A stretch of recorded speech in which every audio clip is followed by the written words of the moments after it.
안녕하세요. 국수형 카페 여러분. 자, 오늘은 서양사 기본 강의와 관련된 내용을 이제 하겠습니다. 제가 이제 기본 강의 교재를 이제 카페에 올려놨거든요.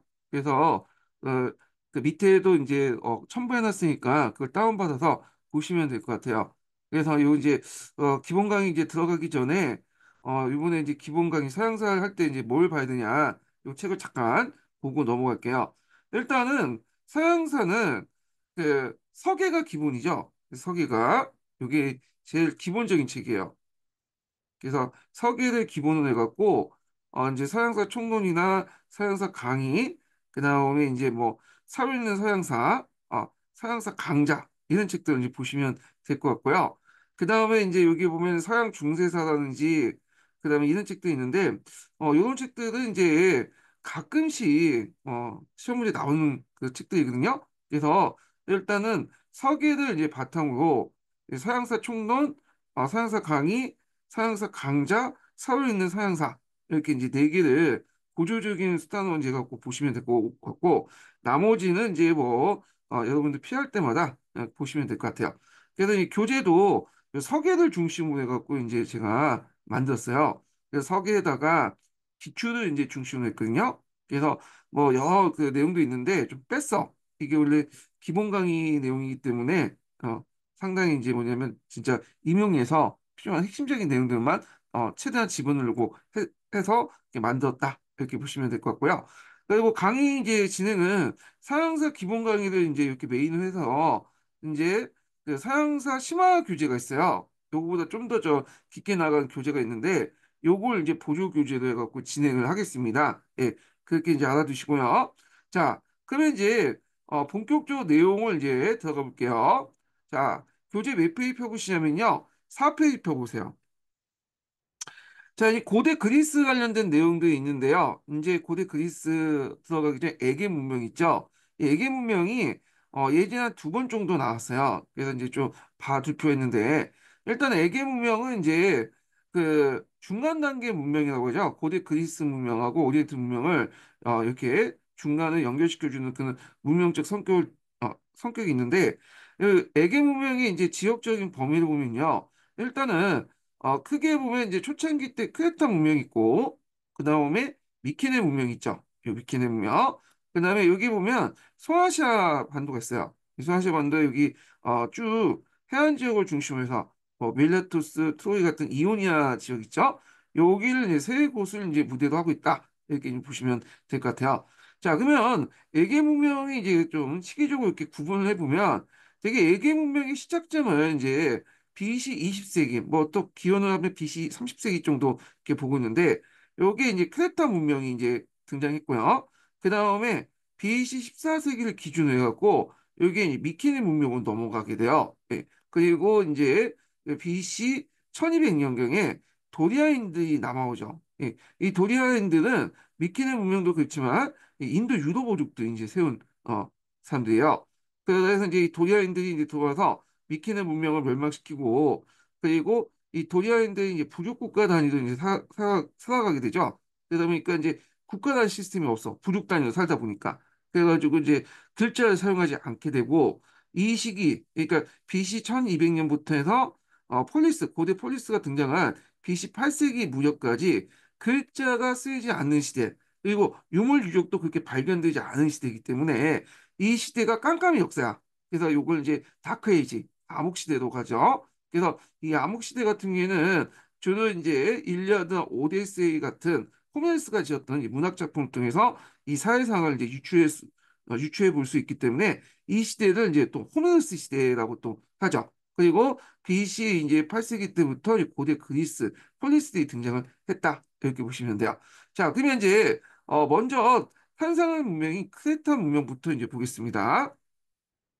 자, 일단은 크레타의 이제 그 문명의 그 탄생한 크레타 섬의 위치를 파악을 해 두실 필요가 있겠죠? 요게, 여기. 예, 크레타 문명. 그래서 크레타 문명은 이제 중심 도시가 크노소스라는 그 도시 국가가 있어요. 여기를 중심으로 해갖고 이제 형성됐다는 거. 이렇게 이제 보시면 될 것 같아요. 자, 그러면 이제, 그 성격 관련된 내용을 이제 좀 보고, 이제 크레타 문명 관련된 내용을 좀 넘어갈게요.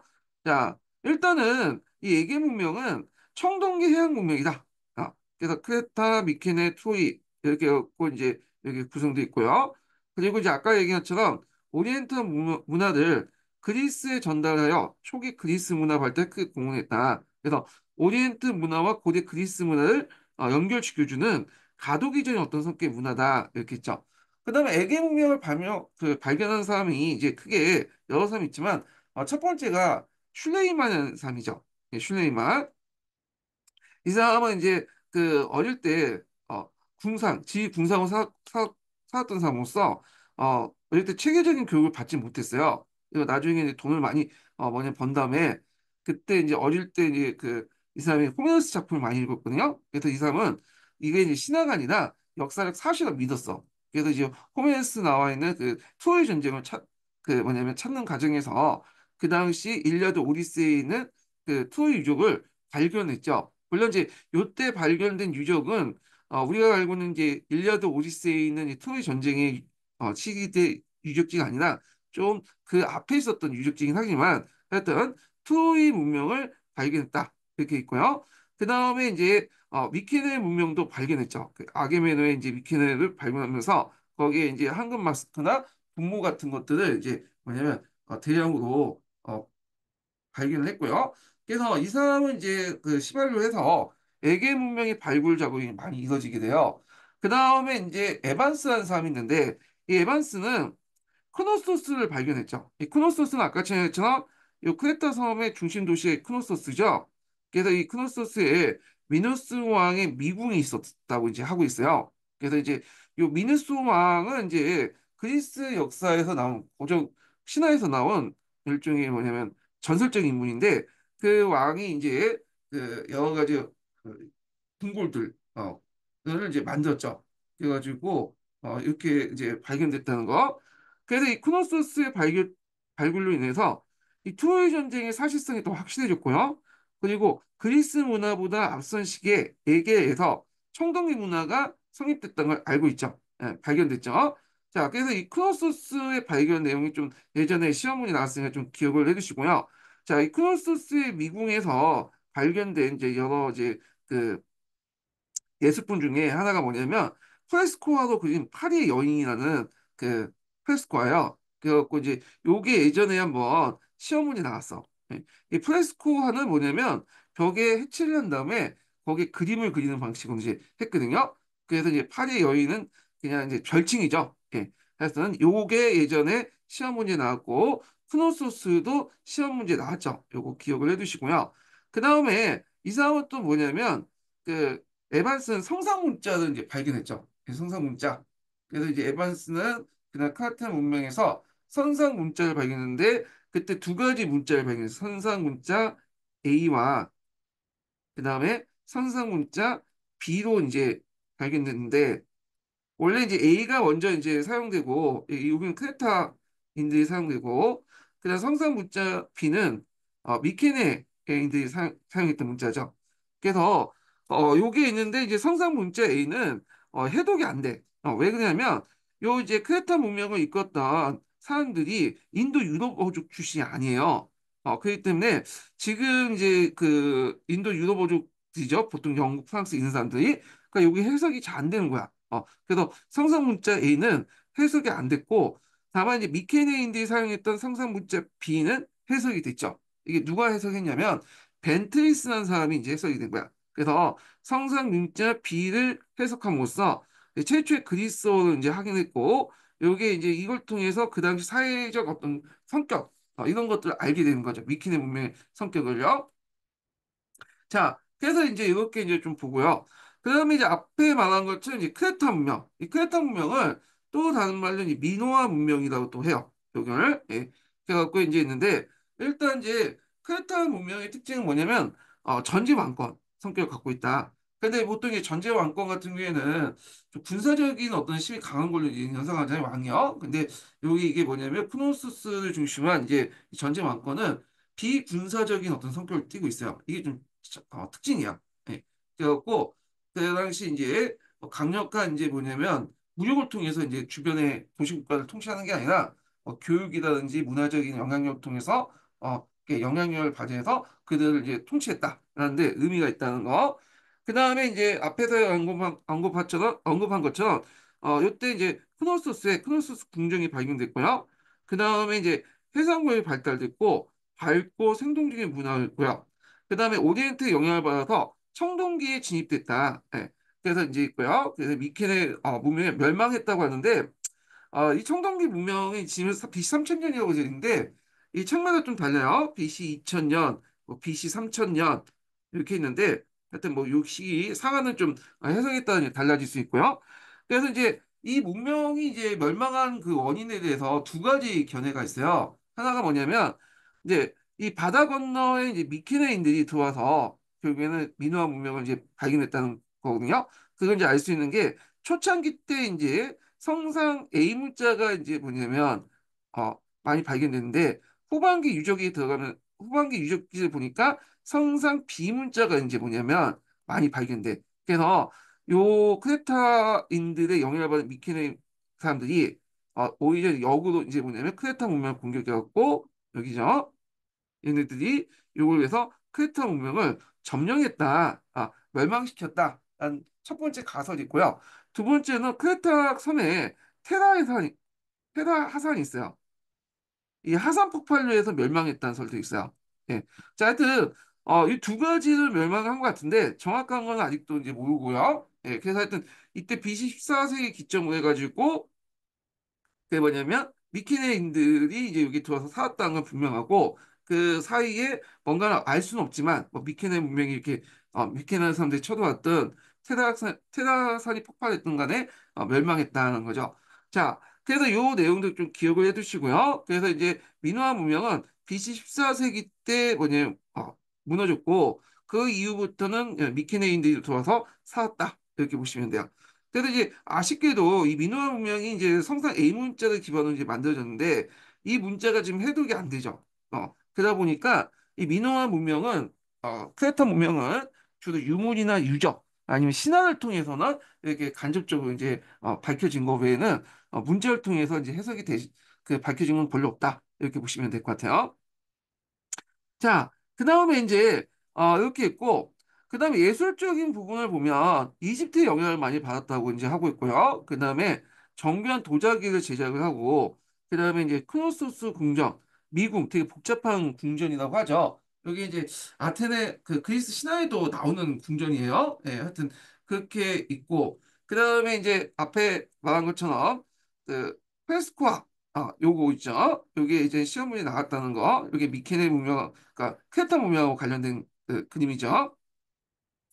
자, 그 다음에 이제 미케네 문명을 보겠습니다. 자, 이 미케네 문명은 주로 어떤 사람들이 사냐면 인도 유도부족들이 이제 세운 문화예요. 인도 유도부족. 그래서 이제 이거는 성산 비문자를 이제 해독한 결과 밝혀졌는데 인도 유도부족들이 이제 뭐냐? 이거 좀 설명하면요. 자, 인도 유도부족들은 주로 이제 그 유럽 지역에 살았던 민족은 아니고 처음에 카스피해 지역에 살았던 유목민족들이에요. 민족들이. 그래갖고 이제 이들이 이제 BC 30년경에서 뭐 20년경에 이 카스피해에서 출발했고 이제 유목민족이다 보니까 이동하겠죠. 그래서 계속 서진을 했어요. 서진을. 서진을 해가지고 요때 이제 인도 쪽으로 내려온 민족이 아시안 민족이 되는 거고요. 그 다음에 요쪽 이란 쪽이 이제 들어온 게 이란인들 있고 그 다음에 이제 요쪽에 이제 소아시아 쪽으로 들어간 민족이 시타이트 민족이 있고 그 다음에 이제 흑해가 있죠. 흑해에서 이렇게 갖고 그리스 반도 쪽으로 내려온 민족들이 미케네인들 그 다음에 도리아인들이에요. 그래서 여기 이제 뭐 미케네인들과 도리아인들만 얘기하고 있지만 그 중간에 여러 민족들도 이제 같이 내려와요. 예, 대표적인 게 미케네하고 이제 도리아인이고 도리아인들은 마지막으로 이제 여기 그리스 반도로 내려온 그 민족이다 이렇게 보시면 될 것 같아요. 그리고 이제 얘네들이 유럽을 건너와서 뭐 라틴족이 되고 슬라브족이 되고 게르마니족 되고 해서 이제 오늘날 인도와 그 유럽 지역에 조상이 되는 어족들이 인도 유럽 어족들이거든요.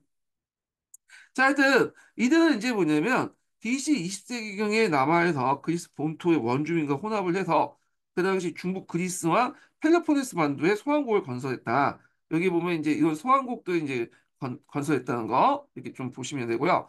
자, 그래서 이제 있고 참고로 이렇게 뭐 스파르타 뭐 이런 나라도 있는데 이거는 이제 고대 그리스 뒤에 만들어진 그 스파르타 나라하고 좀 달라요. 예. 그래서 이제 이때 이제 여러 도시 국가들이 만들어졌다 이렇게 보시면 되고요. 그래서 이제 초창기 때 이 미케네 문명은 바다 건너서 이제 크레타 문명, 예, 미노아의 문명에 영향을 받았어요. 그래서 미노아화 됐고 그리고 나중에 이제 쿠노소스까지 지배를 하게 되죠. 그리고 더 나아가서 이 트로이 전쟁을 일으켜요. 이 소아시아 지역으로 이제 진출하게 되는데, 예. 그래서 여기 이제 트로이 지역을 공격하는데, 요걸 이제 그린 작품이 일리아드와 오디세이라는 거죠. 예. 호메네스의. 근데 이제 예전에 이제 그 서양인들은 요거 읽고 트로이 전쟁을 그냥 약간 이제 뭐냐면 그 신화도 나오고 그러니까 역사 사실보다는 문학적 작품, 신화 정도 생각을 했어요. 근데 앞에서 언급한 것처럼 이상, 슐레이만 사람이 이거는 신화가 아니라 역사 사실이다 하면서 트로이 문명을 이제 발굴하면서 이게 이제 트로이라는 나라가 있다는 걸 증명을 했죠. 예. 물론 이제 앞에서 말했지만 트로이의 그 전쟁 때 트로이 시기 때의 문명이 아니라 좀 앞서 있는 좀 그 전에 이제 문명이긴 하지만 자 그래서 이제 이렇게 이제 좀 파악을 해두시면 될 것 같고요. 자, 그리고 이제 문화적으로 보면, 거대한 원형 분모가 있고, 그다음 거석의 석벽을 축조했다. 그래서 이제 상호적이고 군사적 성격을 갖고 있다. 이렇게 보시면 돼요. 이거는 크레타 문명하고 좀 대비할 수 있는데, 크레타 문명은 되게 평화적이고, 예, 비군사적인 문화를 갖고 있거든요. 그래서 이제 문명은 여성적인 성격을 갖고 있는 데 반해서, 요건 좀 남성적인 성격을 갖고 있다는 게 좀 차이가 있어요. 자, 그 다음에 이제 경제적으로는 기본 생산은 이 농업과 목축, 왕실 중심 분업화해 놓고 상공이 발달됐고요.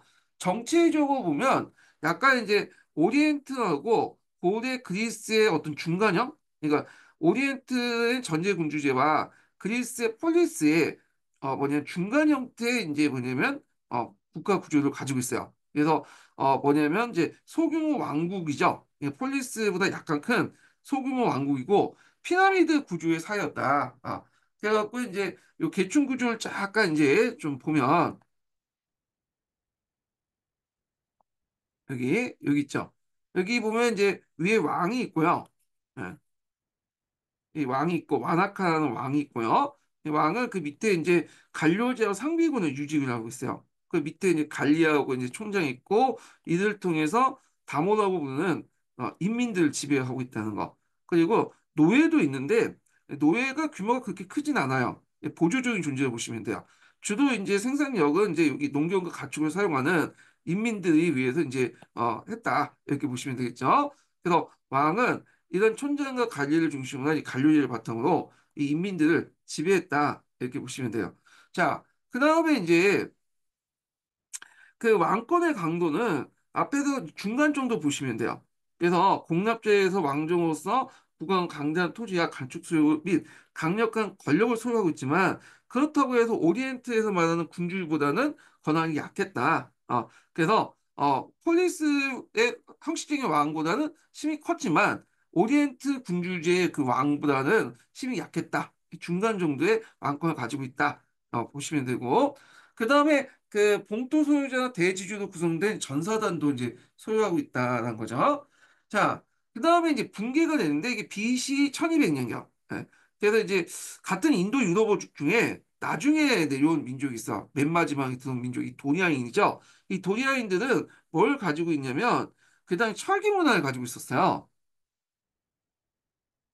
그래서 이제 인도 유럽권의 이제 특징들 보면 두 가지 특징이 있는데 군사적으로 볼 때 철기 문화를 사용한다는 거. 물론 다 인도 유럽족들이 철기 문화를 갖고 있지는 않지만 상당수 인도 유럽족들이 철기 문화를 가지고 있었다는 거고 그 다음에 말이 끄는 전차를 몰고 다녔다는 거죠. 예. 그래서 이 도리아인들은 이런 철기 문화를 바탕으로 해서 그 당시 청동기 수준의 그 크레타 문명을 멸망을 시켰다라는 설이 제일 유력해요.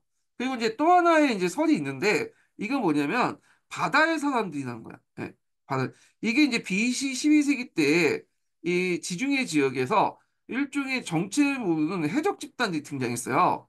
어, 그래서 이 집단들이 이제 돌아다니면서 약탈하고 기존의 왕국들을 붕괴시키고 그랬는데 그 과정에서 이제 뭐냐면 힘이 약해졌다 아니면 멸망당했다 이런 설도 있고요. 참고로 이제 이 바다의 사람들 이런 해적 집단들은 그 시타이트 아시죠? 이 시타이트를 또 멸망시켜요. 예, 그래서 이 문명이 이제 이들의 이제 공격을 받고 멸망이 되고 그리고 이 시타이트의 원래 철기 문화는 이제 뭐냐면 자신들이 독점을 하고 있었는데 이 과정에서 이제 오리엔트의 철기 문화가 학살이 되죠. 예. 자, 하여튼 그래서 이제 결국에는 이 도리아인들이 그 지역을 차지하게 되는데 이제 어떤 형상이 일어났냐면 잠깐 이제 볼게요. 보통 이 그 당시 미케네는 왕국 형태였죠. 그러니까 왕이 있었고 그 밑에 이제 뭐 이렇게 관료제 역할을 하는 관료관 총재나 관리도 있었는데 이들은 인민들에게 조세를 이제 수취하는 과정에서 문자를 이제 사용했죠. 선상 비문자를 사용했어. 비문자를. 예. 자, 그래서 이제 기록을 남기고 이제 조세 수치를 이제 다 하고 행정문서를 만들었는데 자, 근데 도리아인들이 이제 들어오면서 기존의 미케네 왕국들을 멸망시키면서 그 자리에 새로운 왕국들을 만드는 게 아니야. 얘네들은 국가를 만들지 않고 부족 단위로 살았어. 그러다 보니까 얘네들 입장일 때 여기 관료제가 이제 필요 없는 거죠. 여기 상층 구조가 다 이제 뭐 없어지게 된 거야. 예. 그러면 이제 문자 사용을 할 필요 없겠죠. 지금처럼 문자가 뭐 커뮤니케이션 수단이 아니라 그 당시에는 이제 주로 행정적 용어로 많이 사용했어요. 그러니까 행정적 필요가 없으니까 왜냐하면 선상 빈문자가 없어지게 되는 거야. 그러니까 문자 사용이 없게 되고 문자가 없다 보니까 기록이 남기지지 않죠. 근데 또 얘네는 또 유물하고 유적도 많이 남기지가 않았어. 그러다 보니까 이 시대를 암흑시대라고 해요. 암흑시대. 껌껌한 시대야. 뭔인지 몰라. 그래서 BC 12세기부터 해서 BC 8세기 때 이제 그 고대 그리스 국가들이 등장할 때죠. 요 시기를 암흑시대라고 하고 요 암흑시대가 이제 깨지게 된 것이 뭐냐면 BC 9세기 때 이 페니키아 문자가 들어와요. 그러면서 고대 그리스어가 되거든요. 그러면서 이제 조금씩 문자를 사용하기 시작해요. 문자. 그래서 BC 9세기, BC 8세기 넘어가면서 이렇게 하는데 호메르스라는 전설적 인물 있죠. 그 일리아드 오디세이를 썼던 이 호메르스도 장님이라고 알려져 있는데 이 사람이 BC 9세기 때 예전부터 구조로 내려왔던 이제 여러 얘기들을 뭐냐면 이렇게 이제 고대 그리스 문자로 이렇게 기록을 했다라는 그 시점이 BC 9세기 때야. 그러니까 이제 그 전에 역사는 12세기 전까지 이제 12세기 이후부터 9세기 전까지 역사는 깜깜한 시대였다. 그래서 다크 에이지는 암흑 시대라고 이제 부른다. 이렇게 보시면 되겠죠. 그래서 이제 상부 구조가 파괴되고 더 이상 문자를 사용할 필요가 없다 보니까 어떻게 돼요? 이제 그 시대의 역사는 잘 알지 못하고 그 당시에는 다시 농경 생활을 회귀하게 됐다. 뭐 해상무역이나 이런 거 없어지고 자 그런 과정에서 이제 있다는 걸 좀 기억을 해두시면 될 것 같고요.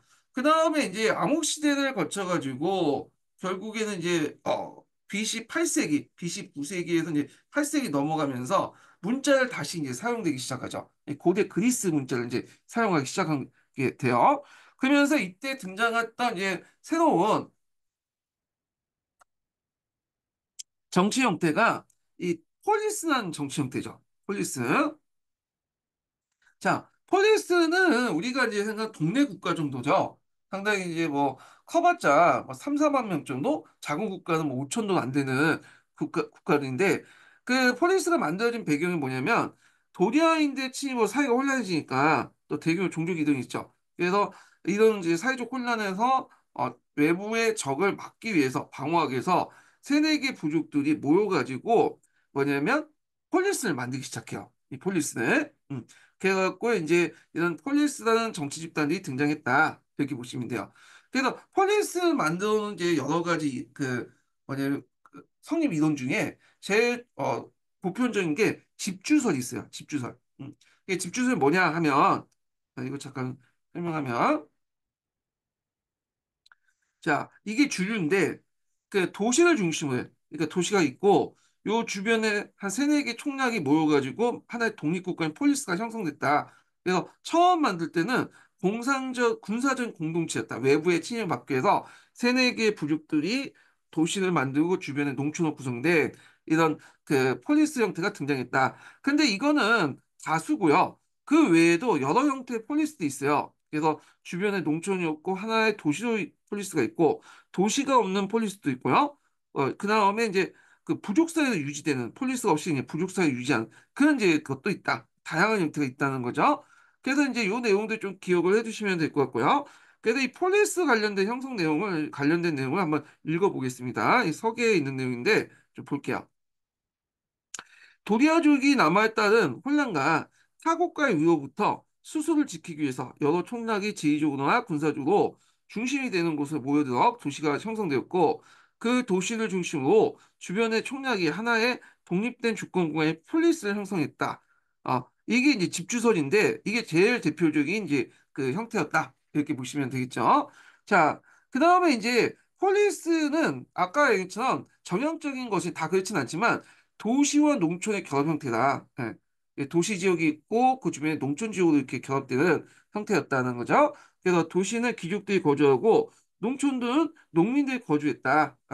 그다음에 폴리스 규모는 뭐 동네 국가 정도 보시면 돼요. 그래서 한 5천 명 정도. 그리고 뭐 자, 아테네와 스파르타는 2, 3만 명 정도인데 이건 아주 큰 대도시고요. 그래서 이제 이렇게 이제 구성이 됐다는 거. 그다음 도시의 구조는 요건 뭐 중학교 교과서에도 나와 있는데 뭐 아크로폴리스라든지 아고라든지 이런 것도 있죠. 그래서 이제 잠깐 이 구조를 보면요. 예. 다 그런 건 아닌데 일단 아테네를 기준으로 이제 얘기를 해보면 요 북쪽에 뭐가 있냐면 아크로폴리스라는 곳이 있어요. 여기 보면 이제 있고 여기에는 이제 주로 신전이 있죠. 예. 파르타는 신전도 요 부근에 여기 있잖아요. 그래서 이제 신전 있고 그다음에 이제 유사시에 여기가 일종의 피난처, 항구의 최후 거점 역할을 하는 거야. 일종의. 그리고 그 밑에 이 아고라가 있어. 아고라. 여기 광장 보이죠? 그래서 이제 주로 여기는 시장하고 이제 시장 역할을 해 시장. 근데 그 당시에 이제 아고라들은 여기 보시면 알겠지만 여자들이 없어요. 여자들은 집 안에 있고 남자들이 와가지고 이제 시장에 가서 물건을 사고 가지고 집에 들어가거든요. 그러니까 이제 남자들이 이렇게 시민들이 모이다 이제 물건을 사고 팔고 하다 보니까 여기에서 정치 토론장이 형성되는 거야. 그래서 여기에서 이제 여러 가지 토론도 일어났다. 여기 보시면 돼요. 자, 그래서 이제 있고 그 나머지 지역들은 이제 농촌 지역이죠. 이 농촌 지역. 그래서 농촌 지역 농경지, 방목지, 항무지 이렇게 구성이 됐다는 거 이렇게 보시면 돼요. 자, 그 다음에 이제 폴리스 간의 관계를 좀 보겠습니다. 자, 이것도 뭐 교과서에 나와 있는 거기 때문에 어려운 건 아닌데, 이들은 나름대로 자기는 같은 민족이라고 이제 생각했어요. 뭐 우리가 말하는 근대적 민족이라는 의미는 아니지만, 일종의 동족의식 같은 것들이 형성됐죠. 그래서, 헤라의 자손이다. 헬레네스다. 이렇게 이제 인식했고, 헤라는 이제 제우스의 부인이죠. 예. 자, 하여튼 성격 드럽게 들어온 걸 유명하죠. 그리고 이제 4년마다 올림픽 제전을 하죠. 4년마다 개최했다. 그래서 이제 이 기간 동안 여러분도 알다시피 폴리스 상호 간에 또 전쟁이 금지되고 이렇게 있고 그다음 동맹이 결성되는데 인보 동맹 델피라는 곳이 있어요. 이 델피 알폴로 신전이 있거든요. 신전. 예, 이거 못하네요. 그래서 아폴로 신전을 중심으로 해갖고 결성했는데 이 델피는 뭘로 유명하냐면 신탁으로 유명해. 신탁. 음. 그래서 이제 어떤 이제 전쟁이라든지 왕위 승계라든지 중요한 일이 있을 때 신에게 물어보는 그런 신탁으로 이제 유명하죠. 자, 그 다음에 이제 한계는 뭐냐면, 통일된 국가를 형성하지 못하고 작은 도시 국가가 분리됐다. 이게 지리적으로 이제 험악한 산맥이나 굴곡이 되게 심한 해안선을 가지고 있기 때문에, 그래서 이게 이제 여러분들 아직 그리스가 보면 이런 거 있죠. 산들도 많고, 그러니까 평지가 별로 없어. 주변에 산들이 많고. 그러다 보니까 지리적으로 고립된 지역들이 많죠. 그러니까 여기 중심에 이제 도시 국가들이 형성이 된 거야. 그러다 보니까 통일된 국가를 형성하지 못했다. 자, 이 부분, 그러니까 고대 그리스 국가들이 왜 통일 국가를 형성하지 못하는가에는 지리적 환경 관련된 내용이 예전에 통합사회, 공통사회 문제로 한번 나왔어요.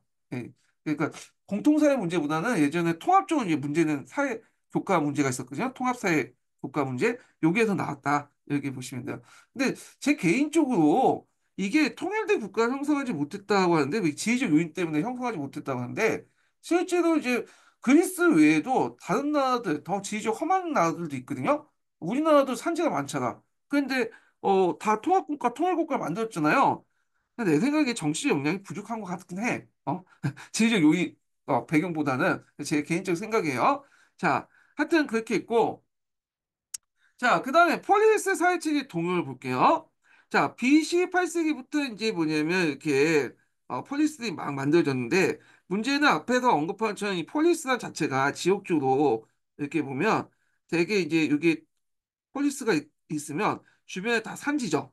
그러니까 인구가 증가되면 이게 증가되면 요 조그만 곳에 이 많은 인구들 뭐냐면 포용할 수가 없어. 그러면 이제 어떻게 하겠어요? 그 인구들, 예, 이 나머지 잉여 인구들 뭐냐 방출시켜야 되겠죠. 그러다 보니까 얘들이 이제 뭐 그 모신을 중심으로 해갖고 이제 바다 나가서 해안가 주변으로 그리스계 식민 도시들 이렇게 쭉 만들어요. 여기 보시면 그리스계 식민 도시들이 쭉 나오죠. 예.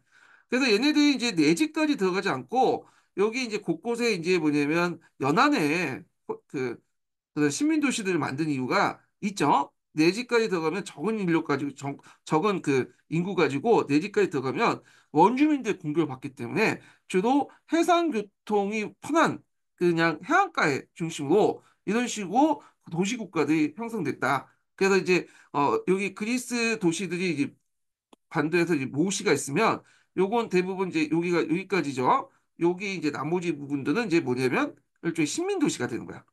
시민도시. 얘네들을 중심으로 해서 밖에 나가서 잉여 인구들이 이런 식으로 해가지고 뭐냐면 여러 시민도시를 이제 만들었다. 이렇게 보는 거야. 그래서 이 시민도시를 중심으로 해서 그리스 문화가 내지까지 확산되는 어떤 또 계기가 되고요. 또 그 대표적인 예가 이제 여기 보시면 시칠리아하고 남이탈리아 지역이 있어요. 여기 보면 타라톤 같은 이제 대표적인 이제 뭐냐면 그리스 시민도시가 있거든요. 그래서 이제 요길 뭐라고 얘기하냐면 대그리스라고 해요. 예. 그래서 이제 이 대그리스 지역에는 그리스의 시민도시 몰려 있고요. 남이탈리아 지역에서는 그리고 로마가 이제 나중에 정치로 발전할 때 뭐 이 그리스 시민들 도시로부터 문화적 군사적 영향을 많이 받게 돼요. 그래서 이제 요거는 그 밑에 그 그리스 남부 이탈리아 지역에 메가나 그라키라는 그 그리스라고 부르는 지역에 여러 타우톤 같은 여러 이제 그리스 계통의 시민 도시들이 있었기 때문에 그 영향을 받았다. 로마가 이렇게 보시면 될 것 같아요. 예. 자, 그래서 이제 내용을 보면요. 자, 인구 증가로 이제 공유적 확보의 필요성으로서 앞에서 말한 것처럼 이제 시민운동이 전개됐고요. 그래서 이제 이 시민운동의 한계와 토지 부조 형성 사회 문제가 이제 또 발생하고 이게 왜 이래? 어, 새로운 이제 기능이 추가되는 것 같은데. 자, 하여튼, 그래서 시민운동도 이제 보면, 한계가 있겠죠. 이게 나갈 수 있는 부분이 내 집까지 못 들어가고, 해안가다 보니까 또 한계가 일어나고, 또 이제 더 이상 이제 팽창할 수 있는 부분이 없다 보니까 토지 부족 형성이 일어나요. 그러면서 여러 가지 또 사회 문제가 일어나고, 그 다음에 또 상품화폐 경제가 이제 발달되는데, 왜냐하면 이제 여기가 이제 주로 모시들이죠. 요 모시에 있는 사람들이 이제 나가서 여러 신민도시를 만드는데 자신의 그 모시와 이 신민도시 간의 교육이 이루어지기 시작한 거야.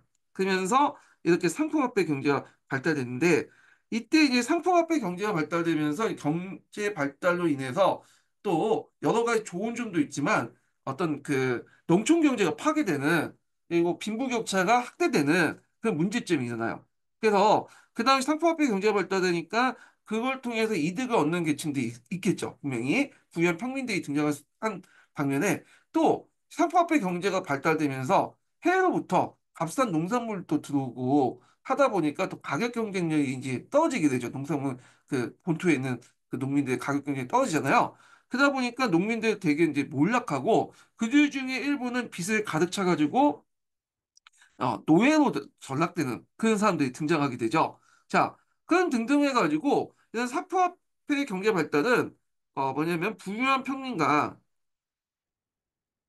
그 다음에 농민들의 이 몰락을 또 가속시켜서 이들이 또 일부가 노예가 되고 등등 사회적 양극화를 불러일으켜서 사회적인 어떤 갈등을 불러일으켰다. 이렇게 보시면 될 것 같아요.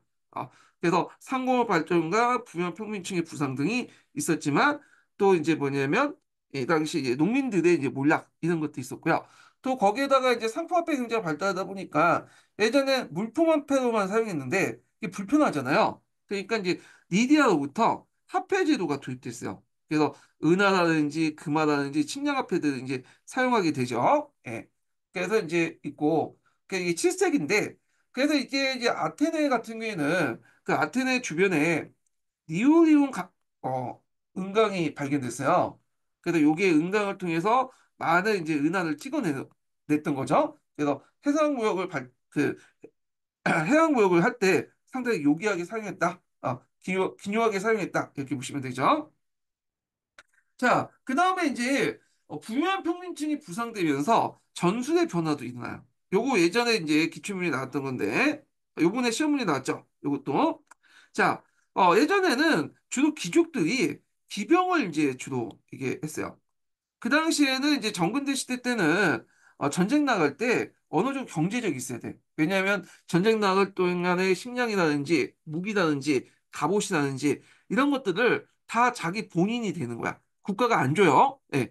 그러다 보니까 어느 정도 경제력이 있어야지만 뭐 군인으로서 참전할 수 있었는데 그 당시에 이제 기병이 줄일 때는 요 기병은 이제 말을 타고 하는 거잖아요. 평상시에 훈련도 돼 있어야 되고 말 유지비도 있어야 되고 등등 하다 보니까 상당히 돈이 많이 든 거죠. 그러다 보니까 이제 돈 많은 귀족들이 이제 뭐냐면 기병으로서 주 활동을 하게 돼요. 근데 또 서양에서는 한 가지 룰이 있죠. 국내에 있어요. 피를 흘린 만큼 정치 권리를 주장하게 된 거야. 이들이 이제 기병으로서 이제 피를 많이 흘리다 보니까 당연히 정치적 권리도 이 귀족들에게 집중될 수밖에 없겠죠. 근데 이런 것들이 BC 6세기 전후로 해서 이 해양무역을 통해서 이제 등장한 동양 평민들에 의해서 이런 것들이 깨지게 돼. 자, 이들은 귀족들보다는 좀 약간 돈은 없지만 나름대로 중장보병으로서 이제 무장할 돈은 있거든요. 예. 그래서 이 중장보병을 이제 하고 중장보병은 이제 뭐냐면 여기 보시면 이제 여기 큰 방패가 있고 창이 있고 장창이 있고 그다음에 갑옷으로 이제 무거운 갑옷으로 이제 무장한 그 병력들 중장보병이라고 하잖아요. 그래서 얘네들은 이제 어떤 식으로 이제 싸우냐면 밀집대형 팔랑크스한 밀집대형 형태로 이제 싸워요. 그래서 이제 대열을 쫙 맞추죠. 열을 맞추고 여기가 이제 장창이야. 예. 큰 창이 있어. 그 창을 갖고 이제 한 걸음 한 걸음 대열을 맞춰갖고 이제 전진하는 거야. 그래서 만약에 이제 기병대이 이제 달려오면 요 장창을 가지고 이제 쭉 늘어놓으면 기병대이 여기 접근을 못해. 접근했다는 말에 장창을 걸려가지고 찔려가지고 죽으니까 그래서 이제 접근을 못하고 기병들이 이렇게 격파를 하죠. 이런 형태. 그러니까 이제 중장 보병들이 이제 대열을 열 대원을 맞춰가지고 한 걸음 한 걸음 나가는 그런 형태를 팔랑크스제라고 한다라는 거죠. 자, 이 팔랑크스제가 이제 중장보병을 대표적인 이제 뭐냐면 전술로에 등장하게 되면서 주적이 이제 뭘로 바뀌게 되냐면 기병이 아니라 이제 중장보병으로 바뀌게 돼요. 심지어는 이제 기병조차도 기병이 이제 사왔던 이제 뭐냐면 귀족조차도 이제 말에서 내려서 중장보병을 참여하게 되는 거죠. 예. 자, 그래서 이런 것들이 이제 정제 형태가 등장하면서 초창기 때는 귀족주지만 중장보병의 밀집대형 팔랑크스제가 이제 등장하면서 이제 도시와 농촌의 중상층 이상이 유산 시민제 국방의 주력이 됐고요. 그리고 앞에서 언급한 것처럼 이제 자기가 피를 흘렸으니까 그만큼 정치적인 어떤 발언권이 증대되게 되죠. 그러면서 종전에 이제 정치 권력을 갖고 있는 귀족들과 충돌할 수밖에 없는 거야. 예, 이런 것들이. 자, 그래서 이제 이 전수의 변화가 그 당시 이제 정치 구조의 변화도 연결된다. 초창기 때는 기병 중심이다 보니까 귀족대의 반원권이 센 반면에 이게 이제 밀집대형 형태의 이제 그 중장부분들이 이제 주요로 바뀌면서 이 도시의 중산층들이 이제 반원권이 세지게 되고요. 그리고 나서 나중에는 또 이제 뒤에 얘기했지만 그 당시 이제 해군을 중심으로 해서 노군들이 많이 필요하잖아요. 예. 그러니까 이 노군에서 많이 참여했던 빈민층들이 이제 여러 가지 이제 정치에 공헌했죠. 그래서 페리클라스 때는 이 빈민층들을 어떻게 하면 정치적 권리를 주기 위한 이제 여러 가지 개혁들이 일어나게 되죠. 예, 이것이 예전에 어, 올해 시험 문제 나왔던 거죠. 자, 하여튼 요 부분을 좀 파악을 해두시고요. 그 다음에 이제 넘어가서 이제 그 아테네와 이제 그 정치 발전을 좀 보겠습니다. 예. 자, 아테네의 정치 발전은 이제 보통 그 고대 그리스의 정치사 나오면 아테네가 나와요. 아테네. 스파르타는 거의 안 나오고 이 아테네가 나오는데 그럼 아테네와 스파르타 이렇게 두 개 도시로 이제 얘기를 하고 있는데 그러면 그 아테네와 이제 스파르타 외에 테베도 있고 뭐 여러 도시 국가도 있잖아요. 근데 얘네들 왜 얘기를 안 하냐? 교과서에 적혀 있지 않냐? 그건 뭐냐면 기록이 그 아테네와 스파르타 특히 아테네에 집중돼서 기록돼 있어요. 그러다 보니까 이제 아테네의 정치사를 이제 여기 거의 고대 그리스의 정치사 등치에서 이제 나온 거든요. 이런 걸 감안하시고 보시면 될 것 같고요. 아테네 정치 발전은 그 당시 고대 그리스의 정치 발전, 다른 고대 그리스의 그 국가의 정치 발전과 거의 비슷비슷해요. 이게 일종의 표본이라고 보시면 돼요. 자, 먼저 이제 왕정이 있고요. 아테네도 왕정이 있었어요. 게다가 이제 왕정이 폐지되고 귀족제로 바뀌고요. 그 다음에 근건 정치, 솔론의 근건 정치 유명하죠. 그 다음에 페이스토스의 참수 정치, 그다음 크리스티너스의 그 뭐냐 민주 정치. 이걸 한강 기간 이제 페리클라스, 그 다음에 펠로포네스 전쟁 이후에 이제 폴리스 세태기 이렇게 보시는데 일단은 이 솔론, 그 다음에 크리스티너스 페리클라스 자주 나오죠. 이 시험 문제. 예. 예전에는 되게 많이 나왔는데 근데 요즘에는 요 부분을 안 내더라고. 문제가 너무 쉬워서 그런지 모르는데 요즘에는 이제 고대 그리스 정치 문제 나오면 뭐 펠로포네스 전쟁 이후에 우리가 이제 잘 알지 못하는 듣보잡 같은 그 부분에서 시험 문제 내는 것 같아. 왜냐면 이런 걸 내면 다 맞추니까 그런 것 같긴 한데 그렇다고 해서 이 부분을 무시할 수도 없죠. 왜냐면 진짜 기본적으로 낼 수도 있는 거거든. 그때 만약에 여기 틀렸다. 그러면 남들 다 맞추고 있는데 틀렸다. 그러면 합격권이 멀어지는 거야. 응. 그러니까 요즘에 안 나왔다고 해서 그냥 넘어가는 게 아니라 다 보세요. 어떻게 하든 또 나올 수가 있어. 예. 그래서 이제 이렇게 있고요. 그러면 이제 먼저 왕정을 이제 건너뛰고 귀족정부터 이제 보겠습니다. 예. 자, 아테네 귀족정의 특징을 보면요. 자, 그럼 귀족정부터 볼게요. 자, 이 귀족정의 소수의 귀족들이 토지에 집중 소유하면서 강대한 세력이 형성됐고요. 그런 경제력을 바탕으로 해서 기마병을 이제 그 또 이제 전쟁에 참여했다. 이렇게 보시면 되죠. 그래서 이제 이들이 이제 피를 많이 흘렸기 때문에 초창기 아테네 정치는 당연히 귀족 중심의 어떤 정치 구조를 띌 수밖에 없겠죠. 그래서 이제 여기 보면 아르콘이라고 있어요. 이 아르콘. 그래서 아르콘 9명이 이제 있고 임기 1년으로서 임기가 끝나면 자동적으로 아우파고스의 의원이 돼요. 네. 그러니까 이제 이 아르콘은 그 약간의 노마식으로 따지면 정무관이라고 보시면 되죠. 집정관 같은 정무관들.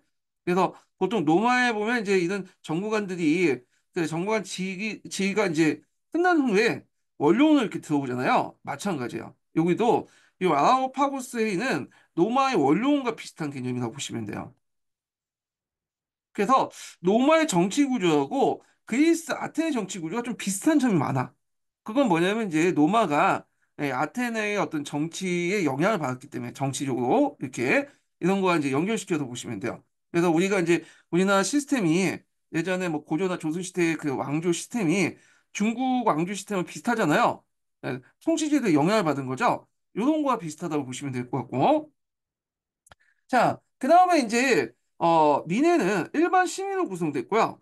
이들은 아르콘을 선출했지만 실질 권한은 별로 없다. 그래서 실질 권한은 그 로마의 집정관과 비슷한 그 정무관 같은 집정관이나 뭐 법무관 이런 정무관과 비슷한 이 아르콘에게 권력이 집중됐다는 거. 그래서 이 아르콘들이 행정, 사법, 군사, 최고권을 갖추고요.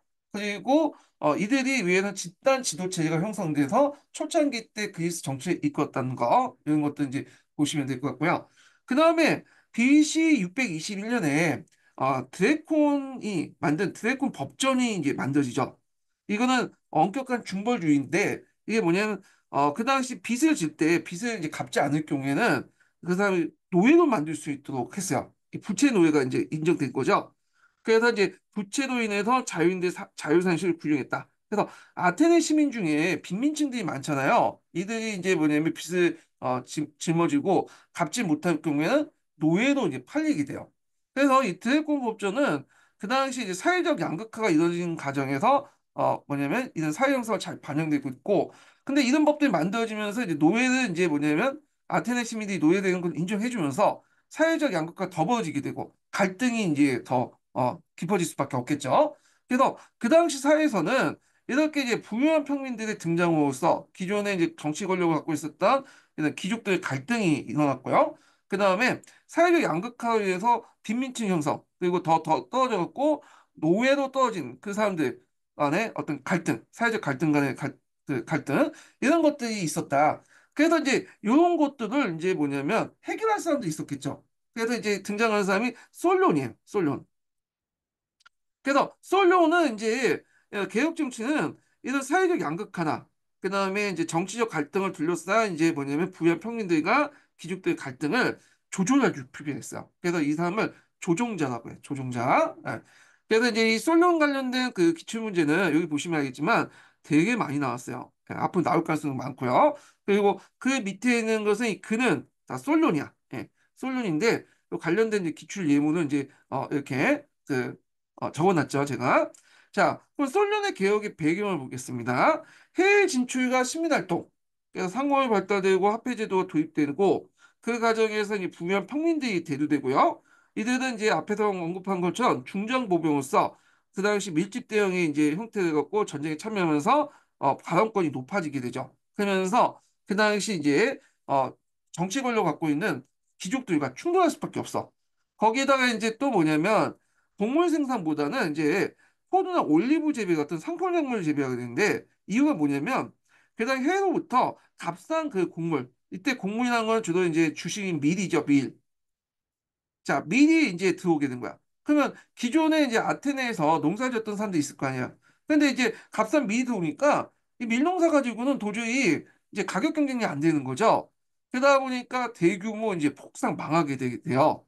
그래서 그를 몰락한 농민들 땅을 부유한 이제 그 평민들이 사들여 대농장을 만들죠. 그러면서 뭘 이제 심냐면 이제 밀 가지고는 이제 상품 경쟁력이 안 되니까 가격 경쟁이 안 되니까 포도나 올리브를 재배를 하기 시작해요. 예. 그러면서 이거는 이제 주로 황금성 작물이죠. 아, 그래서 이제 시장에 가서 직접 번호를 바꿔서 교육할 수 있는 작물들을 재배하기 시작해요. 예. 그리고 기존의 소농민들은 이 농장대 확대되면서 더 몰락하게 되고 심지어는 앞에서 말한 것처럼 이제 부채로 인해서 노예로 전락을 하는 형상들이 일어났다. 그래서 이제 이런 배경 아래 사회적 갈등이나 이런 것들이 많아지니까 안 되겠다. 이걸 이제 뭐냐면 사회적 갈등을 봉합하고 문제를 해결할 필요가 있겠죠. 그래서 그 당시 그 솔론의 개혁의 목적, 이거 이제 시험 문제 나왔는데 계층 간의 갈등을 조절하고 사회 문제를 해결할 필요가 있었다는 거죠. 자, 그래서 이 사람의 국정 과제는 두 가지예요. 첫 번째는 정치 권력을 어떻게 분배할 것인가. 아, 그다음에 두 번째로는 이제 정치 권력 분배 문제와 사회적 양극화 있죠. 사회적 양극화로 인해서 나타난 이런 어, 노예가 이제 많이 생기는 걸 어떻게 해결할 것인가. 얘네들은 이제 계속 맡으면 사회적 문제가 생기는 거 아니에요.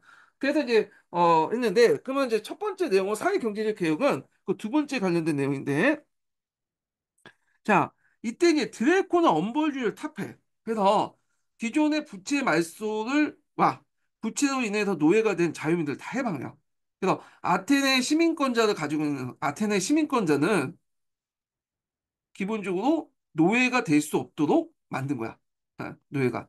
자, 그럼 노예는 어디에서 공급받냐? 이건 이제 외국인들. 예, 외부에서 이제 받는 거죠. 외부. 일단은 아테네 시민들은 노예가 될 수 없도록 이제 만든 거야. 이 부채 말소와 부채는 노예가 된 자유민을 해방시켰다. 그리고 부채로 인한 인신 예속화를 금지시켰다. 이렇게 좀 보시면 돼요. 그런데 주의할 것은 그렇다고 해서 노예가 없어진 게 아니라 아테네 시민 출신의 노예가 없어진 거지 외국부터 계속 노예를 공급받았다. 이렇게 보시면 될 것 같고요. 그래서 이제 요 관련된 지문이 여기 있죠. 가을 한번 볼게요. 그는 정치적 정권을 장악하자 대중을 현재뿐만 아니라 미래에도 자유롭게 했다. 사람들은 무거운 짐을 내어주었다는 의미에서 무거운 짐 내어주기라고 했죠. 요때 무거운 짐 내어주기는 어떤 의미가 있을까? 이게 은유적 표현이죠. 요거죠. 부채 말소와 부채로 인한 노예가 된 것을 막는 그런 것들을 해줬다라는 의미가 있죠. 그래서 이런 식으로 해갖고 이제 이런 그 사회적인 양극화로 인해서 노예가 많이 발생해서 갈등이 일으킨 걸 막으려고 했던 거고 그 다음에 두 번째는 이제 뭐냐면 정치 권력의 분배죠. 그래서 부유한 평민들과 어떤 이제 그 당시 기존에 가진 귀족들 간의 갈등, 정치 권력을 둘러싸고 이걸 해결할 필요가 있는데 요게 이제 어떻게 근권 정치를 해서 예. 그러니까 보통 이제 시민의 재산의 정도에 따라서 네 개 계층에 따라서 구분하고요.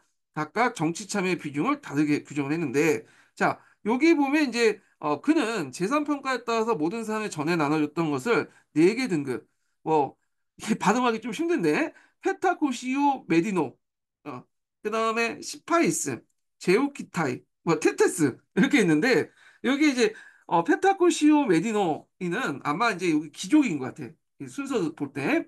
그다음에 시파이스라는 계층은 이제 부양 평민 계층이라고 이제 보시면 될 것 같고 제우키타이는 뭐 일단 그냥 일반 평민인 정도 보시면 되겠죠. 네. 그냥 테테스가 이제 빈곤층 빈민층이라 보시면 되는데 요 테테스라는 말은 좀 기억을 해두세요. 요번에도 기출문제 나갔던 거죠. 다른 거는 기억할 필요 없고 테테스만 기억을 해두시면 돼요. 요 테테스는 나중에 이제 그 페르시아 전쟁 때 그 당시 3단 노선에 배에 탑승해갖고 노군을 활약했기 때문에 정치적인 권력을 얻게 되죠. 요게 요번에 시험문제 나왔던 거죠. 요 계층 명칭이. 그래서 하여튼 그래서 각각의 계층에 이제 따라서 정치 권력 차별을 뒀다. 그래서 아르콘하고 아웃하우스 회의는 상위 두 개 계층, 그러니까 이제 종전의 귀족 계층과 이제 부유한 평민층, 이게 이제 열어두고 최하층은 그 민회에 참석할 수 있는 권한만 준 거야. 예, 그 당시 민회의 권한은 별로 없었어요. 그래서 아르콘 정도의 선발 정도 권한이 없었죠. 예. 그래서 이제 이렇게 있고, 그 다음에 사백인회를 이제 구성했다. 400인회는 뭐냐? 보통 아테네는 네 개의 현원 부족으로 구성돼 있어요. 보통 이제 폴리스가 만들어질 때 세네 개의 이제 부족들이 모여가지고 폴리스를 만들었다고 했잖아요. 그래서 네 개의 화염 부족에서 만들었는데 요게 이제 네 개의 화염 부족 중에 각각 100명씩 이제 뽑아내는 거야. 대표를. 그러면 이제 몇 명이겠어요? 400인에 있죠. 그래서 400인이 일종의 행정부를 이제 구성을 하는 거야. 그 400인이. 그래서 이제 400인을 만들었고 민해 제출의 안건을 마련했다. 그래서 이제 여기는 민해는 입법권이고 법률 발의권 같은 거 있죠? 이런 건 400인에서 했다. 이렇게 보시면 되겠죠? 그래갖고 지금도 마찬가지로 법률을 민해에서 그 의회에서 만드는 것도 있지만 행정부에서 각 부처에서 필요에 따라서 그때 만들어가지고 이제 뭐냐 의회에 전달해 주는 경우가 있잖아요. 그런 역할을 했다고 보시면 돼요. 근데 이제 여기에서 문제점이 각 부족이 이제 이 부족은 허용적 부족이죠. 예. 그래서 이제 이때 그 각 부족은 귀족들의 영향력을 가지고 있었어요. 그러다 보니까 귀족들이 주로 이제 대표로 이제 선출될 수밖에 없고요. 그리고 자신의 어떤 계층적인 이해관계하고 아테네 전체적인 이해관계 충돌할 경우에는 자신의 계층적 이해관계를 먼저 따른다는 거야. 그러면 전체 이해가 있는데도 불구하고 이걸 B를 선택해야지 전체적 이익을 얻을 수 있는데 불구하고 선택 안 하고 자기 계층에 유리한 쪽으로 이제 의사결정을 할 수밖에 없고 법률을 제정할 수밖에 없는 거죠. 그래서 이런 것들을 문제점 해결하기 위해서 크리스테네스가 나중에 500인회를 만들죠. 이건 나중에 좀 얘기할게요. 자, 그 다음에 시민법정을 이제 만들죠. 그래서 400인의 선발 방식과 동일하게 이제 뭐냐면 구성했다. 그래서 이제 각 부족대로 4개의 부족에서 각각 100명씩 선출해서 이렇게 구성이 됐고 계층의 어떤 구별 없이 추천은 이제 참석을 했다. 이렇게 이제 하는데 실질적으로는 거의 이제 뭐냐면 귀족들이 참석했다 보시면 돼요. 이거는 이제 형식적인 거고 왜냐하면 거기에 참석을 하는데 일당을 주는 게 아니라 무조 그냥 어, 명예직이거든. 그러니까 이제 돈 많고 그냥 힘 있는 사람들이 참석하지. 이 사람들 일반 그 평민들은 자기 그 뭐지 뭐 생계를 다 떼어치고 거기 참석할 수 없는 구조야. 이거는요. 예. 자, 그래서 이제 이런 내용들 기억을 해두시고요. 근데 이제 여기에서 시민법정은 이렇게 이제 신설됐다는 것만 좀 기억을 해두세요. 이게 이제 크게 권한이 그 당시에는 없었고, 실제 이 시민법정의 권한이 커지게 된 것은 페리클라스 때부터 이제 권한이 커지기 시작해요. 자, 그렇지만 모든 사람들을 위한 정치는 모든 사람한테 비난을 받을 수밖에 없겠죠. 그러니까 각자 불만을 품게 되게 될 수밖에 없어요. 그래서 기존의 정체나 사회 질서 근본적 개혁이 미흡했고 귀족대 기득권은 계속 유지됐고 각계각층부터 조금씩 불만을 사서 결국에 안 됐다. 이런 것들 좀 기억을 해두시면 돼요. 그래서 그 당시 그 나름대로 또 의미는 있어요. 왜냐하면 귀족계급의 독점만 이 정치의 어떤 지배권을 축소하고 정책 결정에서 이제 시민 발언권을 확대시키고요. 그래서 나중에 이제 페리크라스 크라이스텐에서는 민주정치에 넘어가는 가독의 역할을 했다는데 또는 의미는 있다. 이렇게 보시면 되겠죠. 자, 그 다음에 이제 등장한 게 참주 정치예요. 예. 보통 이제 참주 정치는 아테네뿐만 아니라 그 당시 전 그리스적으로 나타났던 그 형상이거든요. 그래서 기원전 6세기 후반부터 전 그리스적으로 이제 참주정이라는 게 등장해요. 일종의 독재 정치죠. 그래서 그리스 아테네 같은 게 페이스타투스가 되게 유명한 사람이죠, 이 사람이요. 그래서 이제 일종의 군주제 병영인 참주정을 이제 형성했다는 거죠. 자, 이 참주정은 이제 그의 형성 배경을 보면요. 앞에 언급한 솔련의 개혁에도 불구하고 사회적 양극화가 해결하지 못했고요. 그 다음에 이제 메가나 전투가 있어. 이 메가나 전투에서 최하층민이 많이 참여했어요. 여기 이게 사라미스 섬 쟁탈전이라고 이제 알고 있는데 이때 메가나 전투에서 큰 활동을 했던 사람이 누구냐면 헤이스타투스죠. 이 사람이. 그래서 이제 최하층도 참여했기 때문에 뭔가 이들에게 정치적 권리를 줘야겠죠. 예. 자, 그래서 이 페이스타투스는 일종의 독재 정치를 했는데 주로 이제 뭐냐면 이제 있는 자들을 이제 두들겨 패가지고 뺏어서 없는 자들에게 나눠주는 그런 정치를 했어요. 오늘날 보면 민중 영합주의 같은 포퓰리스트 이렇게 이제 보시면 될 것 같아요. 그래서 이제 목적은 중소농민층의 육성과 시민 공동체의 의식 강화. 그래서 이제 1% 상위 뭐 부여 평민이나 귀족들은 그냥 두들겨 패서 얘네들 거를 뺏어서 99%에게 나눠주는 그런 형태죠. 그러다 보니까 많은 사람부터 지지를 받게 돼요. 독재자지만 이 당시 이제 최하층들이 많이 지지를 했겠죠. 자, 내용을 보면요. 반대 귀족들을 추방을 하고요. 토지를 빈민들에게 분배를 하고 그다음 상공을 장려하고 그 다음에 이제 아테네 같은 경우에는 주변에 은강들이 많았어. 그 은강들을 개발하고요. 네, 시민들의 세금 부담을 감소했다. 그리고 소농과 상공계층의 복리를 증식시키고 시민들을 위한 제도 개선, 공공 토목을 공사를 시행해서 취업의 기회를 확대하고 공정한 사법행정을 실시해서 종교와 문화를 촉진시키고요. 그 예전에 한번 나왔던 게 뭐냐면 그 당시 민중대 축제 중에 뭐가 있었냐면 판안타나이와 디오니시아라는 그 축제가 있었어요. 이게 아마 그 신들의 어떤 신들 숭배하는 이제 건데 하여튼 그때 이제 그 이 판 아테나의 나이아는 발음하기 좀 힘든데 이 아테네 여신을 모시는 그런 뭐냐 제전이고요. 그 다음에 여기 보면 디오니소스는 어 신앙이 있었어요. 그래서 디오니소스 신앙이 되게 유명했는데 여기에서 원래 이제 민간 축제가 있었는데 디오니소스 신앙에 바탕 민간 신앙이 있었는데 요걸 뭐냐면 국가가 그 뭐냐면 포함을 해줬죠. 예. 그래서 이제 있고 디오누시아라고 하고 또는 이게 라틴어인가 그렇고 이게 영어는 디오니소스라고 이제 알려지죠. 하여튼 이렇게 있다.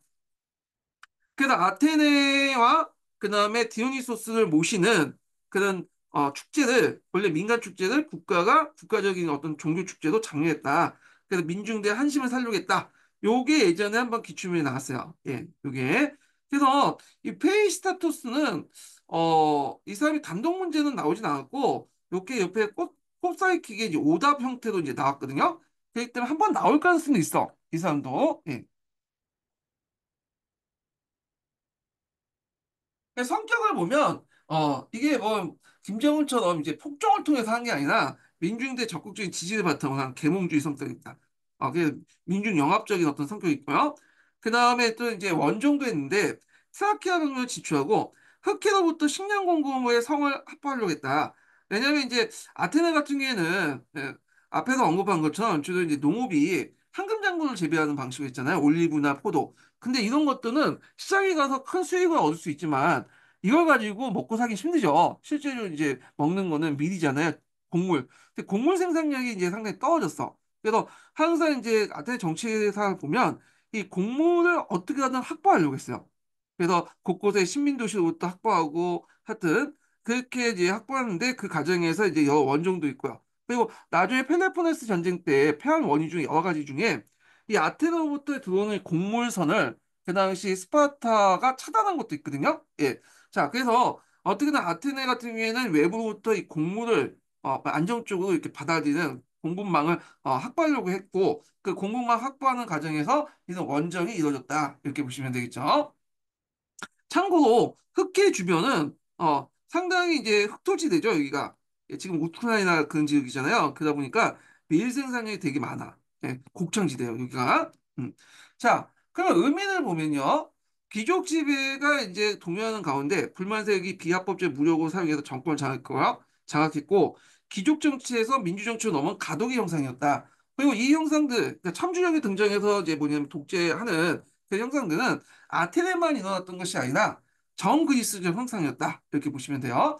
그렇지만 이제 이그 페이스타투스까지는 어느 정도 이게 가능했거든요. 이 사람은 이제 능력도 있고 하는데 그 밑에 이제 그 사람이 죽고 나서 그 아들인 시피아스가 예, 등장했는데 이 사람 무능해. 결국에는 이제 클레이스테네스를 중심으로 해갖고 반참주 운동에 부닥쳐 붕괴되었다. 참주 정치를. 그리고 나서 이제 등장한 것이 민주주의의 어떤 초석을 만들었던 크레이스틴네스죠. 예. 그래서 이 크레이스틴네스도 시험 문제 한 두세 번 나왔어요. 예. 그래갖고 이제 요 밑에는 제가 이제 크레이스틴네스 관련된 내용이거든요. 가는 저거는 크레이스틴네스예요. 크레이스틴네스. 네. 스테인리스가 그 철강 중에 녹이 쓰지 않은 그 철강을 스테인리스라고 하더라고요. 거기서 예전에 크레이를 갖다 붙여서 크레이 스테인리스 이렇게 외웠는데 하여튼 이 크레이 스테인리스는 이 집안 자체가 되게 좋아요. 네. 그래서 이 크레이 스테인리스나 그 페리카스 있죠?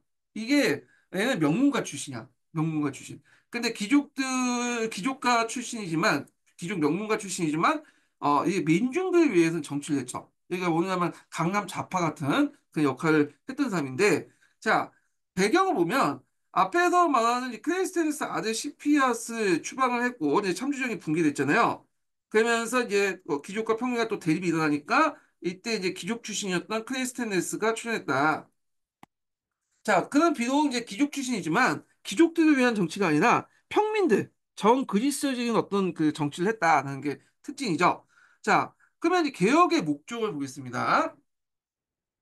자, 개혁의 목적을 보면 현안적, 지연적 유대, 경제적 이해관계를 배제해서 그러니까 이제 현안적, 지연적이라는 것은 이게 뭐냐?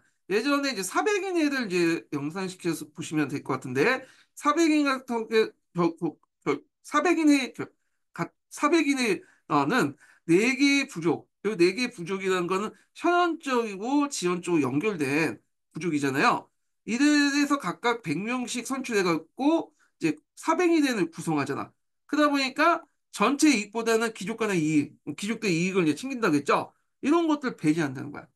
그래서 계층 간의 어떤 이익 관계보다는 정 그리스적인 이해관계를 먼저 따졌다. 이런 데 있고, 그 다음에 전 시민들의 평등한 참정권을 부여했다. 그래서 이제 이 크리스티네스는 민주정치의 어떤 초석을 마련했던 것이다. 라는 거죠. 네.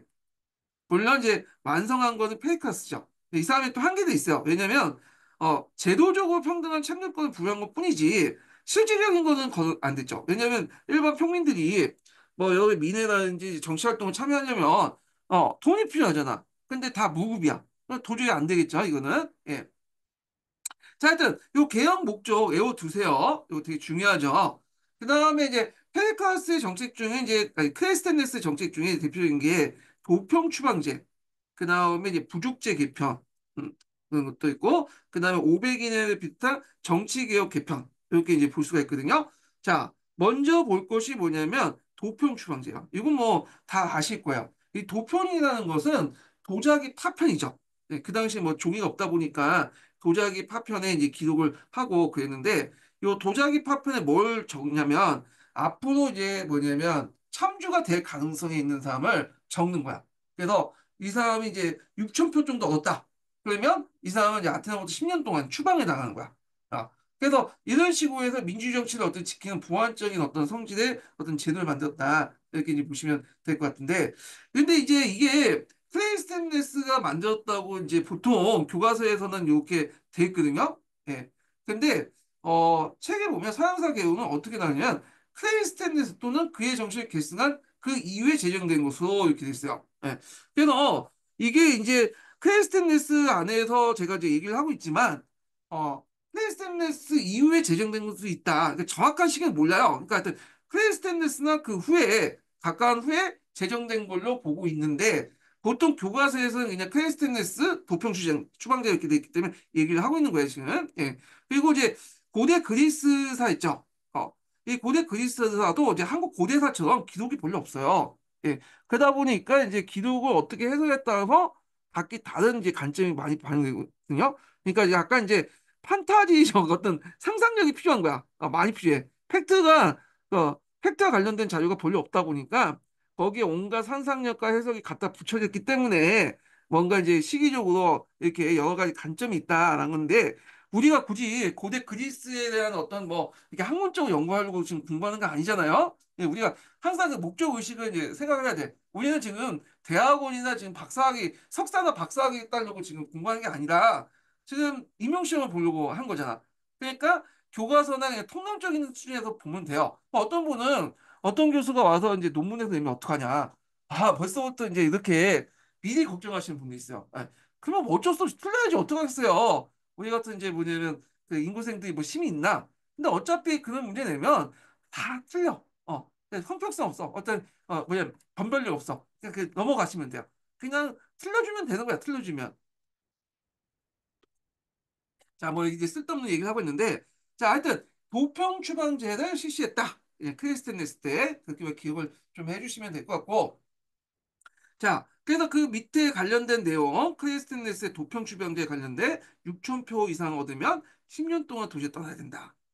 그리고 이제 있고, 그래서 이제 있고, 그다음 부족제 개편을 보겠습니다. 자, 요때 이제 부족제, 트레이프스라고 하죠. 보통 부족제를 여기 트레이프스가 아니라 트레티스라고 하고, 하여튼 이 부족은 트레이프스라고 이제 하는데, 자, 이 영어 이렇게 쓰나? 하여튼, 이 트레이프스란 말은 두 가지 의미가 있어요.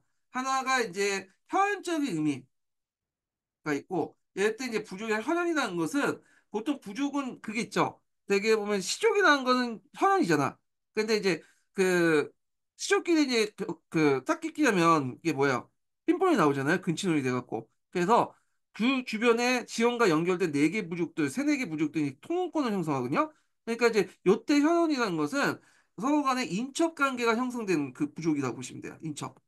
통혼권이 형성된 부족이다. 이렇게 보시면 되고, 그 다음에 이제 두 번째가 이제 행정적인 부족이 있어요. 트리푸스나 의미. 그래서 로마나 그리스가 초창기 때 이 트리푸스나 의미는 이런 인적 간의 통혼권이 형성된 화원적 부족이라고 보시면 돼요. 예. 근데 이게 이제 뭐냐면 어디로 바뀌었다? 행정적 부족으로 바뀌죠. 왜냐하면 이게 이제 계속 가다 보면 자기 부족의 이해가 뭐냐면 따지잖아요. 그럼 안 되겠죠. 그러니까 이제 이 부족을 다 해체해갖고 행정구역을 만들어버려. 예. 그래서 이제 트리프스의 의미가 두 가지 의미다. 첫 번째 초창기 때 회원적 부족이었다가 행정적 부족으로 바뀌는데 이건 아테네뿐만 아니라 로마도 그렇고 다른 지역도 마찬가지야. 그리스 저기 뭐 유럽 국가에 그다음 고대 유럽 국가의 다른 그 도시 국가도 마찬가지다 이렇게 보시면 돼요.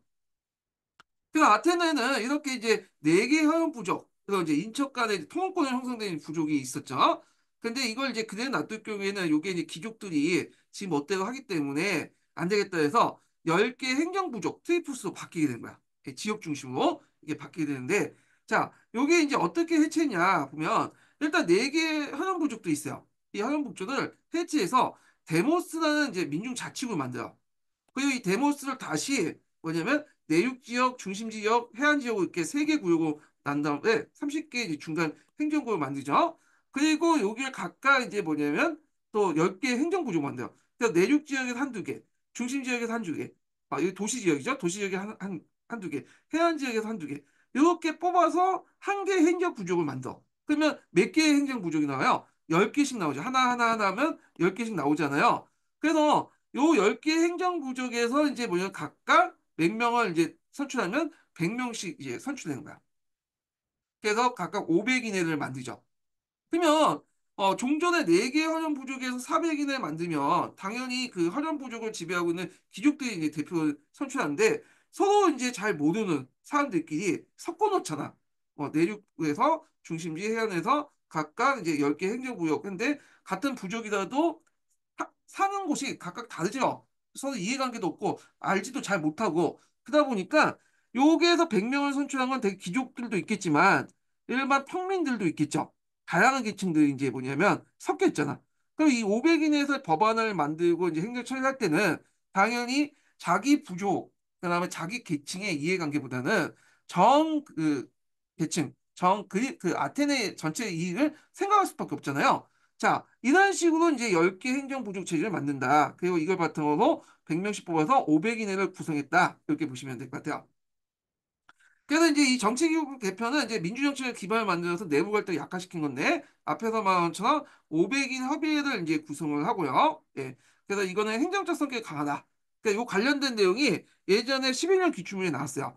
그리고 이 그 500인의 그 밑바닥 행정구역의 개편의 밑바닥에는 데모스가 있죠. 민중자치구. 그래서 데모스 단위로 이제 뭐냐면 일종의 선거구가 설정되는 거야. 그리고 여기에서 이제 이걸 바탕으로 이제 정치를 했기 때문에 보통 우리가 민주주의 정치를 데모크라시라는 말이 여기에서 나온 거죠. 데모스를 중심으로 했다고 해서. 그래서 데모스를 거주하는 8살 이상의 모든 남자 시민은 가문에 관계없이 등록하여 시민권을 행사할 수 있다. 그래서 그 지위는 사회습이 상속됐다. 이렇게 보시면 되겠죠. 그래서 이제 400인의 일치를 이제 설치하고 데모스를 기반으로 해서 이렇게 해서 10개 행정구역을 만들어서 500인을 이제 뭐냐면 설치했다. 이렇게 오고요. 제가 잘못된 말했네요. 이게 100명씩 뽑는 게 아니라 50명씩 뽑아야지. 예. 그래야지 500인회가 나오죠. 예. 이거 좀 수정해 주세요. 100명씩 얘기했는데 50명씩이에요. 그래서 이제 400인 일치하고 기본 행정구역 데모스를 바탕으로 해서 주민의 어떤 이제 비례수에 따라서 후보자 명부를 작성하고 후보자들이 추천에 따라서 부족마다 50명씩 선출했다. 그래갖고 데모스에서 이제 기반으로 해서 이렇게 10개 부족을 만들고 그리고 데모스 단위도 해가지고 해서 50명씩 선출해가지고 이제 했다. 그러니까 데모스가 이제 보통 이제 한 개 부족에 50개 데모스 구성됐나 봐요. 그러니까 거기에서 한 명씩 이제 뽑은 것 같아. 일종의 우리식으로 따지면 선거구라고 이제 보시면 되겠죠. 자, 그래서 이제 이렇게 해서 500인 협의회를 이제 뭐냐면 구성을 했다. 그리고 데모스 위한 이제 통치를 했다. 이렇게 이제 보시면 되고. 자, 민의 활동을 보면 20세 이상의 남자로 구성되고 500인에서 제한 토의하여 채택을 결정한다. 그래서 500인에는 일종의 이제 행정부 역할을 했다고 보시면 돼요. 법안을 이제 발의할 수 있는 권한이 있고 법안을 그걸 이제 최종적으로 이제 뭐냐면 그 선택하는 것은 민회였다. 이렇게 보시면 되겠죠. 그리고 이제 민회의 권한이 더 강화돼서 그 뭐냐면 단순히 법령의 토의 포결뿐만 아니라 예전에는 주로 이건 이제 초점 있죠. 그 외에도 이제 선전포고도 할 수 있고요. 그 예산 편성도 할 수 있고 그다음에 아르콘의 재임기관 및 재무감사도 할 수 있죠. 그러니까 아르콘 선발하는 권한뿐만 아니라 또 뭐냐면 아르콘을 이제 뭐냐면 재임 기간 동안 감사도 할 수 있어. 예. 그래서 민의의 권한이 점점 확대됐다는 걸 볼 수가 있고요. 예. 자, 그 다음에 이제 기타를 보면 시민법정의 사법권을 부여했고요. 아마 이제 예전에 그 여기 때는 이제 그 누구야? 솔로몬이 이제 시민법정을 만들 때는 초창기 때는 그냥 사법권보다는 그냥 옆에서 이제 뭐 조언해주는 그런 것들 이제 한 것 같아. 아마 그 배심원제도 이제 실시했다고 이제 볼 수가 있을 것 같아요. 제 생각에는. 그래서 있고 그러니까 시민전사단이 10명의 장군을 교대로 지휘를 했다. 그래서 이 장군이나 지휘가 상당히 중요한데 자, 이게 상당히 전문직이에요. 전문직. 그래서 예를 들어서 뭐 아더콘이라든지 뭐 그 공무원 같은 경우에 계속 임기제도 바뀌잖아요. 근데 얘는 영구적으로 할 수 있기 때문에 나름대로 전문적인 어떤 그 식견을 가지고 있을 수 있고요. 그리고 나중에 이제 페리크라스도 이 장군의 지휘를 통해서 이제 뭐냐면 아테네를 통치했죠. 예. 그 다음에 이제 아르곤과 아우파크스는 계속 존재했지만 예전보다 더 이제 권한이 축소됐다는 거. 예. 자, 근데 이제 한계가 있어. 이 한계가 뭐냐? 자, 아동권 같은 고위행정직 피선거권은 상위 2개 개국 계속 제한이 됐고요. 그 다음에 정치적으로 이런 이제 뭐 여러 가지 이제 사층 시민들의 권한을 줬지만 이 투표권도 주고 되잖아요. 예. 그렇지만 이게 이제 얘네들이 생계 부담 때문에 시정에 참여하지 못하죠. 어. 그래서 이제 이들이 이제 정치에 참여하려면 이들의 생계를 보장을 해줘야 되잖아요. 그러면 이들이 이제 일 안 한 동안 필요한 노동력을 제공할 필요가 있겠죠. 그러니까 이 노예제가 상당히 중요한 요소로 부각이 됐고 이게 이제 노예가 더 많아요. 예전에도 노예가 있었긴 한데 외부부터 계속 노예를 받으려면 아테네가 강력해져야 될 거 아니야. 그건 이제 페르시아 전쟁 이후에 이제 아테네가 패권을 장악하면서 외부부터 많은 노예를 이제 받아들이면서 그 당시 이제 하층 시민들이 돈을 받고 이제 여기에 그 참여하면 노예가 이제 하층 시민 대신 일을 해주는 거죠. 예. 그래서 이 그 당시 아테네의 민주 정치가 이제 페르크라스 때 이제 완성이 됐지만 이게 완성될 수 있었던 게 뭐냐면 제도적인 측면은 이미 어 칼스타니스 때 만들었죠. 근데 얘네들이 이제 하층 시민들이 정치에 참여하고 하려면 일단 일당도 줘야 되고 그리고 얘네들이 이제 빈 공간에 노동력도 그 다시 이제 어떤 사람이 이제 채워넣어야 될 거 아니에요. 그러면 이제 노예가 이제 필요하죠. 그래서 막대한 돈과 노예가 필요한 거야. 그걸 언제 얻은? 페르시아 전쟁 이후부터 얻은 거죠. 페르시아 전쟁 때 아테네가 크게 승리하면서 이제 그게 가능했던 거고 아테네가 그거 얻기 위해서 이제 일종의 아테네가 이제 패권 정치를 하게 된 거죠. 그래서 이제 제국주의 정책을 하게 되고 그래서 이제 많은 노예들과 그다음에 다른 그 폴리스의 어떤 피와 땀을 바탕으로 해서 그래서 아테네의 민주 정치가 완성됐다라고 좀 파악을 해두시면 될 것 같아요. 예. 자, 그 다음에 이제 볼 게 뭐냐면 이제 페리크라스죠. 요 페리크라스 중간에 이제 위에 무슨 전쟁이 있었냐면 뒤에 얘기했지만 페르시아 전쟁이 있었어요. 페르시아 전쟁. 그래서 페르시아 전쟁이 세 번 있었죠. 거기에서 이제 아테네가 이제 크게 승리를 했잖아요. 이걸 바탕으로 해서 아테네가 이제 제국주의, 아테네 제국으로 바뀌죠. 그래서 이걸 바탕으로 제국으로 바뀌고 그 다음에 이제 델로스 동맹을 결성을 하고 그리고 지중해 패권을 장악하면서 이 아테네가 노예, 돈 이런 것들 이제 많이 이제 아테네가 유입돼 오죠. 이걸 바탕으로 이제 뭐냐면 아테네 민주주의가 또 가능했던 경제 배경이었다 이런 것도 같이 기억을 해두시면 될 것 같아요.